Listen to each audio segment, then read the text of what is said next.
getting some buckets down. Oh, what's up? What's up, Jason? Not much, man. With being back on the West, you got a chance to be back on the West Coast last year with Portland, and you had a pretty, productive season. What was that experience like? Just getting traded last year, your deal going to a team, and then that run you guys made to even get to the postseason. Just what was that whole experience like for you? It was unbelievable. We came into the season with high expectations as they should have. It was an up and down season. It was a crazy amount of injuries. It was unfortunate. But at the end of the day, we still made it to the playoffs, and we lost to a team that nobody beat. And just for you, I mean, Lucas talked about your ability to rim run, how you'll fit in the system. What have they shared with you about how they think you'll fit and what you'll be able to do in their system offensively and defensively? I think they're a fast-paced team. For sure. I can definitely add defense and add some things down in the paint for them. It's a great opportunity to just showcase that. They got a great young core. They just signed Darren for extension, so they got him locked in, and they moving in a great direction. Matt George. On your shot blocking ability and rebounding are two of the major reasons why the Kings were interested in you. But I'm curious from your perspective, what is it about Sacramento, this young core that you just talked about, that made you want to come back here? I think it's a great opportunity to come here and do something special. They haven't made the playoffs in 14 years. And I think this is a great opportunity for me and the guys to just come in here and change the culture here. Like I said, my first stint here, I didn't really get to show that. And I think it's a great opportunity for me. I always wanted to come back and rewrite that. Dave. Sorry, Hassan, how's it going, man? Welcome back to Sacramento. Do you feel like you've got something to prove here? Of course, like you're coming off a big contract from the Miami days to Portland. Do you feel like now for this year that's something you've got to show to the rest of the NBA what you're able to do?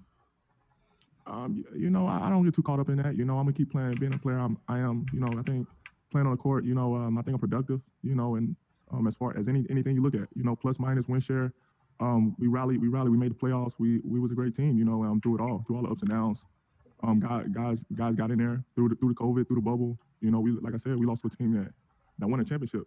So the better team beat us, and I think I was a big part of that. And I think Dame spoke on that a lot. So if that don't show you nothing, it's really nothing more to talk about.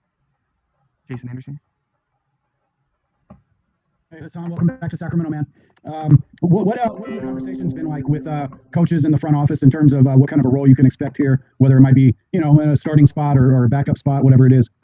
I haven't had any conversations about whether I'm starting or backing up or any of those roles. Like I said, I can't control none of that. And I'm just coming in. I'm just pretty locked in.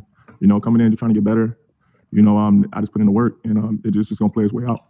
I don't know if it's fair or not. I haven't really got a chance to know you personally, but questions have kind of followed you over the years about just whether it's work ethic or attitude or whatever people say. Is that fair? And what do you want people to know about what kind of a teammate you're going to be in Sacramento? I mean, I think I'm a really great teammate. I still talk to my teammates in Portland. I still talk to my teammates in Miami. I don't know too many bad teammates that still talk to their old teammates or still joke and send stuff on Instagram. And I mean, I don't know who still do that.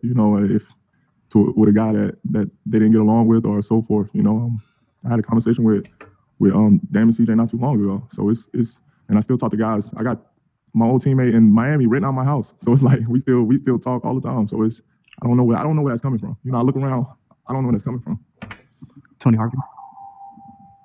Yeah, son, it has been 10 years. I remember when you came in, when DeMarcus, you and DeMarcus was drafted down at the old Arco Arena, Sleep Train Arena, what they was calling that.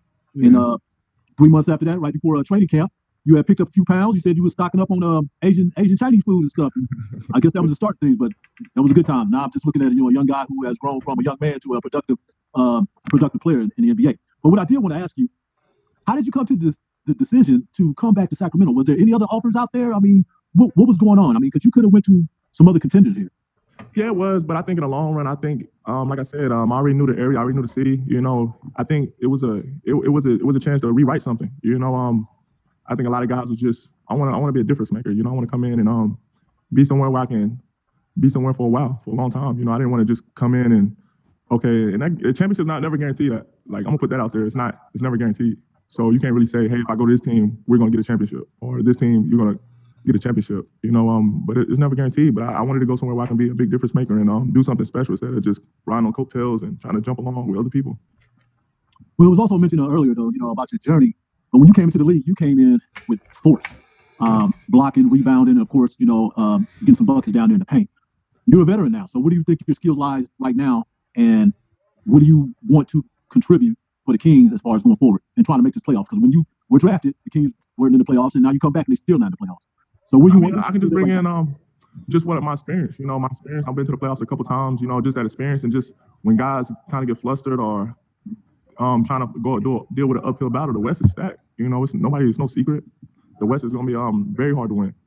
But I'm gonna just come in and bring that off the court leadership, and on the court, you know, just bring that force. You know, and I'll do everything in my powers to make this ship and head it the other way. Do a couple follow-ups, a couple left. Matt George. You shared the court with a lot of incredible leaders, talents like Dwayne Wade. You mentioned both CJ and Dame in Portland. What have they instilled in you that you feel that you can bring to this young core here in Sacramento? Do you feel responsibility to be